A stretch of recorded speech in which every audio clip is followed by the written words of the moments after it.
When we were children, the way pastors used to preach presupposed that the more poorer you are, the closer you are to heaven. But over the years, we have come to know that poverty is not anything good to be entertained. Today we've met here to look at a very important topic, why it is important for us to give financial education to our younger children and then the youth. This is Prime Testimony Channel, and I'm your host, Atso Brentishan. My special guest today for this discussion is my friend Daniel Asante. Welcome, Daniel. Yeah, thank you very much, Atso. All right. Financial literacy is a very important and a fundamental thing that every child must be taught. Okay. You know, our educational system teaches us how to learn and go and work for someone, how to go and make money, but it doesn't tell us what money is used for, how you can invest, and how to become rich. That is the missing link within the educational system. They don't tell you how to make money. They tell you how to go to school, get good grades, get work, go and work for someone, get salary, and they will take taxes. And after that, what do? You pay taxes, you get a salary, and you are happy. Good. Now, financial education sets you apart. It makes you understand what money is used for and how to make money and how to become financially independent at a very tender age. So giving that information to young people will make them appreciate what money is used for and how you can make money and how to save money, how to invest money, and how to be financially independent at a very young age. Okay. All right. Thank you very much, Daniel. So let us look at the case. Let's say a child as young as 5, 6, up to 10 years. How can we go about this kind of education for children of that age? Good. So if you have young children, how do we start? We can start by giving them piggy books. Okay, piggy box, that's the one we call money box? Yes, money box. All right. You have a small money box and you start educating the child about the importance of saving and what they can use their money for. So you intentionally give that child money for him or her to save. Gradually, when the child has enough and the child craves for something, you can tell the child, okay, let's go count money in your piggy box. Let's see how much you have. Can we still go and buy it? Let that child know the importance of saving so that he or she can go and buy things that he wants at the end of the day. Now, when you have children that are 10 years, 12 years, 13 years, open a savings account for them. Let them go, and then if they are very young, you can open it up for them and start depositing money into it. When they get to the age of 16, 18, when they can do it themselves, let them start saving themselves. At that time, they are financially alert. They know what they can use the money for.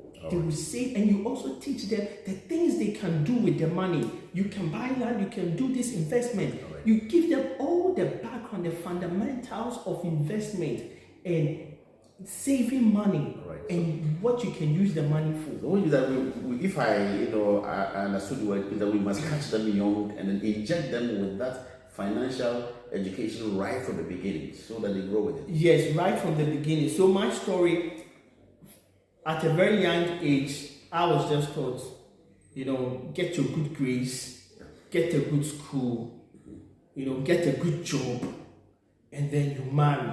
Yeah. So at a very young age, when I was in secondary school, that was everything that was in my mind. I didn't know about investment or anything. So that was what I was doing. Working hard, getting good grades.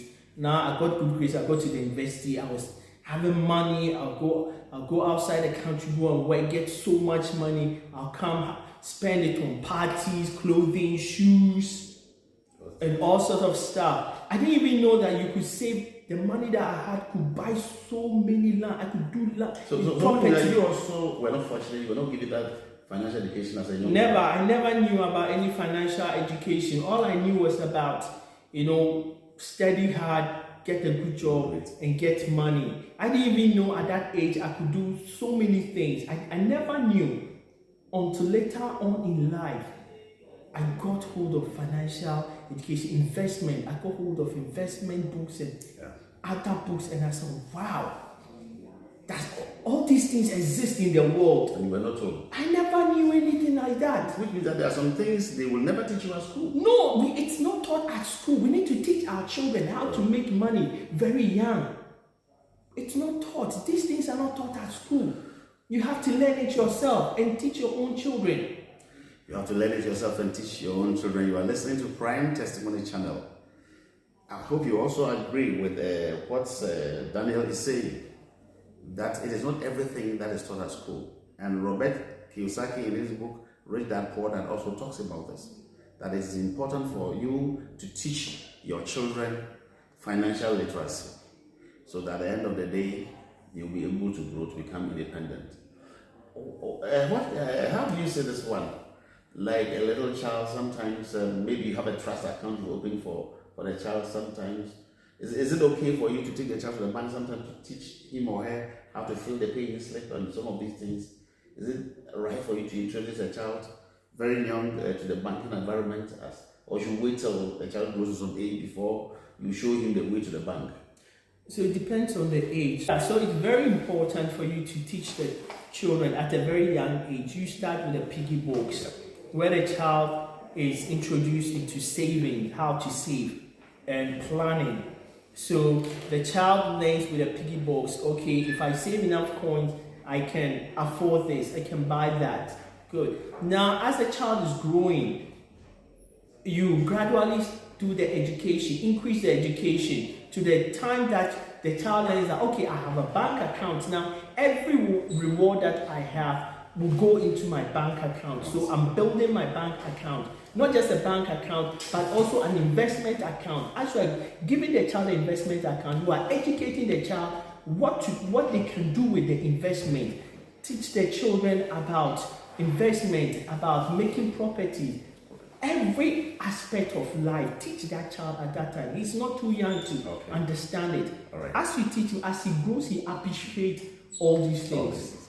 So which means the scripture that says that it's easier for a camel to go through the eye of a needle than a rich man to go through that. Yeah. But I think that should be vice versa. It will be very difficult in our world. It's more difficult for a poor man to even stay faithful to the cause of Christianity or even to religion, because poverty makes you do so many things, and it really impedes a lot, in your life. It brings a lot of obstacles. That one was obstacles. just a prophet. Jesus Christ was trying to, in my own understanding, trying to show that if you have monetary wealth, sometimes you may think God is not important. If you have, a lot of, well, sometimes if you are not careful, issues of God you may not take important. But in fact, there's a lot of interpretation. Yeah, a lot of interpretation. Yeah. But we should understand that it's the excessive love of money that makes people, greedy and might make people lose focus. Yeah. But when you teach the child the right way, if you are able to groom the child and direct the child grows up and understands how to use money and when to say no and how to help other people with what he has. If you don't control it and the child has no control, right, he's just seeking for money, the child grows up and all he knows is money. I need to get anything that I lay my hands on, and that becomes very dangerous for such a person. All right.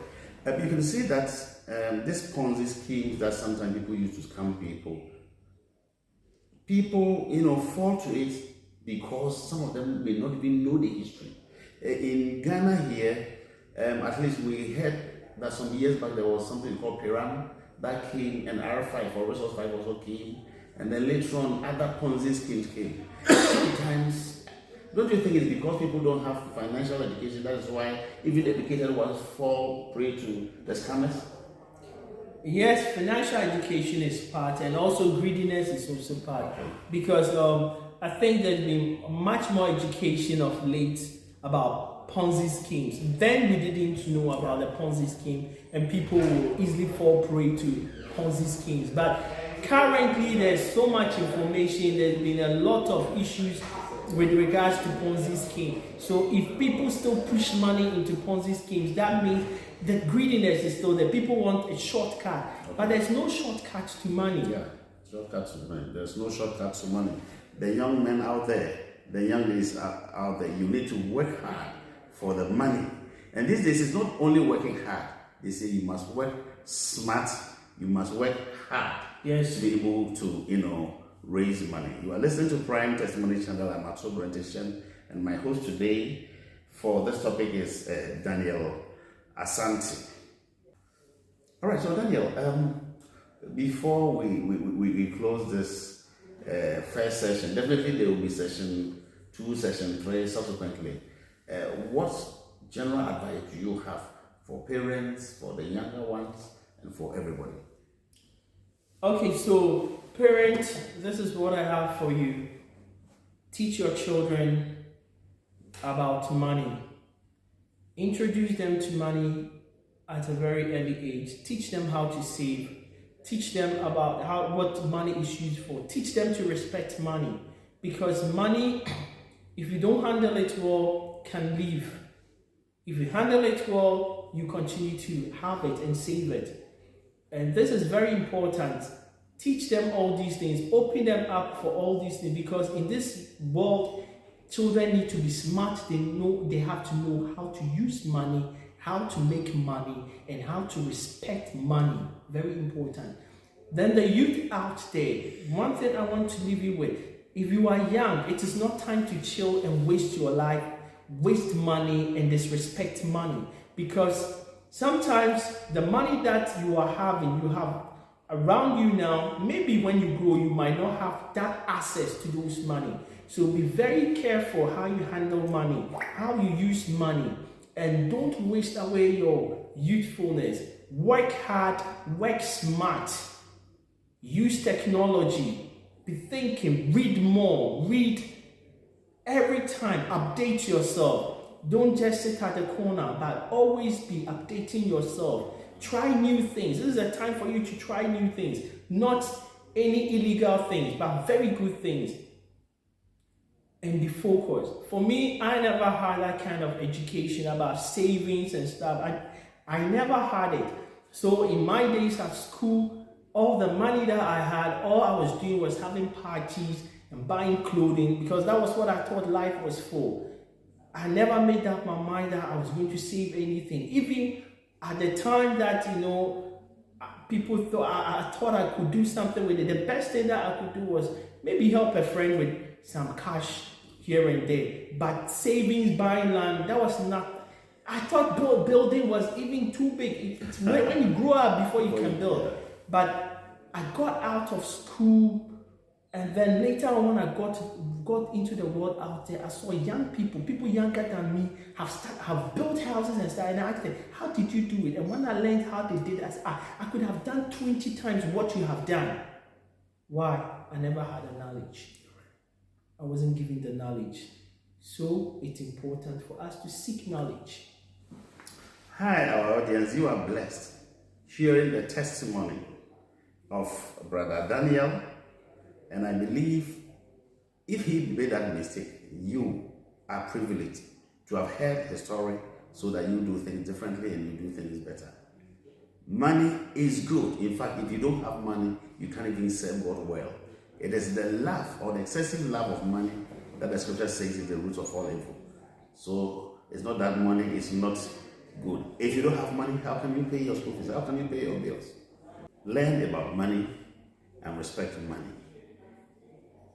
There is a song that goes like, it says that Sikaye Muja in the local Akan language in Ghana. It says that money is blood, and you agree with me that when you have money, you have strength. Thank you very much for listening to us. Catch us again in our next video. See ya. Thank you.